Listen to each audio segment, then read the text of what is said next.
अस्सलाम वालेकुम दोस्तों। अनार के फ़वाइद।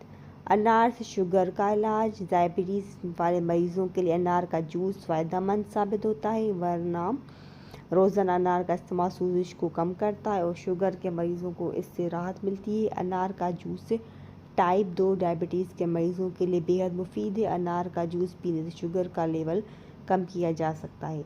अगर आपको हमारी वीडियो पसंद आई हो तो कमेंट, लाइक, शेयर और हमारे चैनल को सब्सक्राइब ज़रूर करें। मिलते हैं नेक्स्ट वीडियो में। अल्लाह हाफ़िज़।